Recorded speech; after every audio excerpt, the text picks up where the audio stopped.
फसलें तो चल रही हैं ना, लेकिन हमारा कोई खास मकसद है या नहीं है। और हम खुतबा निकाह में इस हदीस की तिलावत करते हैं, अन-निकाह मिन सुन्नती, निकाह मेरी सुन्नत है, फमन रग़िब अन सुन्नती फलैसा मिन्नी, जो मेरी इस सुन्नत पर अमल नहीं करेगा उसका मेरे साथ कोई वास्ता ही नहीं है। यानी बहुत तवज्जो चाहता हूँ आपकी। और मैं एक जुमला अपनी तरफ से ये कहना चाहता हूँ कि कोई ऐसा दुनिया में शख्स जो ये कहे मैं आबिद हूँ, मैं जाहिद हूँ, मैं इबादत गुजार हूँ, मैं परहेजगार हूँ, मुत्तकी हूँ, मुकर्रब खुदाबंद मुताल हूँ, मैं कहता हूँ नामुमकिन है उस वक्त तक जब तक वो किसी सनफ़े नाजुक से अक़द नहीं करता, निकाह नहीं करता, शादी नहीं करता। भाई ये कैसा ज़ुहद व तक़वा है जो दुनिया लेके फिर रही है बगैर शादी के, कि हम दरिया के किनारे बैठकर अल्लाह अल्लाह करते रहेंगे, हमसे बड़ा कोई इबादत गुजार नहीं। भाई अगर तुमसे बड़ा कोई इबादत गुजार नहीं तो पैगंबरों ने शादियां क्यों की, पैगंबरों ने निकाह क्यों किए? ये पैगंबर की सुन्नत के खिलाफ है ये इबादत। ऐसे लोग जो दरियाओं के किनारे पर बैठकर, जो तन्हाई का शिकार होकर, जिनको ये पता ही नहीं कि हमारी बीवी के भी कोई हकूक है या नहीं है, हमारे बच्चों के कोई हकूक है या नहीं है, और दुनिया में हम इंसान हैं, इंसानों के साथ रहना क्या हमें पैगंबर खुदा ने नहीं सिखाया? ऐसी कोई इबादत काबिले कबूल नहीं है, खुदावंद मुताल ऐसी इबादत को कबूल करने के लिए तैयार ही नहीं। किसी पैगंबर की ऐसी सुन्नत नहीं है कि तन्हाई में आप इबादत करते रहें और फिर आपके घर का कोई आपको ख्याल ही ना हो, पता ही ना हो कि हम जो है साल साल 2-2 साल हम गुम हैं और गायब हैं। सर्वात बड़े बुलंद आवाज, पता नहीं मेरी बात आपको कैसी लग रही है।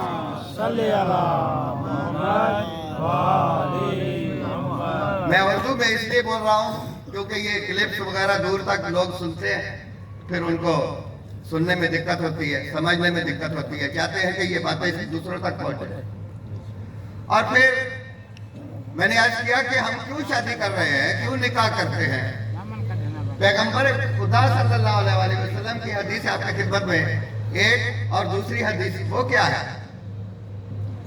मौला फरमाते हैं तनाकाहू, निकाह करो, व तनासालू, और हम बिस्तरी करो बीवियों के साथ, व तकसुरू, और कसरत से औलाद को पैदा करो। क्यों?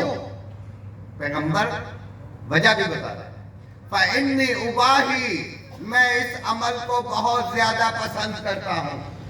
क्यों पसंद करता हूं? बिकुमुल उमामा यौमुल क़ियामती वलौ बिसिक, ताकि क़यामत वाले दिन मेरी उम्मत की तादाद तमाम उम्मतों के ऊपर गालिब नजर आए। और पैगंबर फरमा रहे हैं कि मुझे एक और भी सआदत नसीब होगी कि वो बच्चा जिनको आप अबार्शन कहते हैं, साकित हो जाता है, वो भी मेरी उम्मत में शामिल होगा। यानी आपकी शफाअत के लिए वो बच्चा भी मैदान महशर में आपके काम आएगा, जिसके जिम्मे कोई गुनाह नहीं है, बिल्कुल मासूम है, और वो दुनिया से चला गया। ये सारी चीजें बयान नहीं की जाती, बताई नहीं जाती। बहुत सारे ऐसे लोग जिन्हें आप दुनिया में देख रहे होंगे कि वो गुनाहगार आपको नजर आ रहे होंगे, लेकिन जैसे आप कहते हैं ना कि फलां जो है वो जेल में बंद है और वो उसके साथी जो है बड़े ताकतवर है जो उसको निकलवा लेंगे, तो इसी तरह गुनाहगार अगर वहां जकड़ा हुआ होगा तो उसके मासूम बच्चे, उसके वो साथी जो इबादत गुजार हैं, जिन्होंने उसकी तरफ से मौला के जिक्र का कोई इनकार कर दिया, کوئی بھی عمل ایسا کر دیا، پروردگار عالم قرآن میں ارشاد فرمایا ان الحسنات یذہبن السیئات، ان الحسنات، کچھ نیکیاں ایسی ہیں جو گناہوں کو کھا جاتی ہیں۔ تو اس زبان میں ایک حدیث اور آپ کی خدمت میں عرض کرنا چاہتا ہوں کہ قرآن کی آیت تو یہ ہے کہ کچھ نیکیاں ایسی ہیں جو گناہوں کو کھا جاتی ہیں۔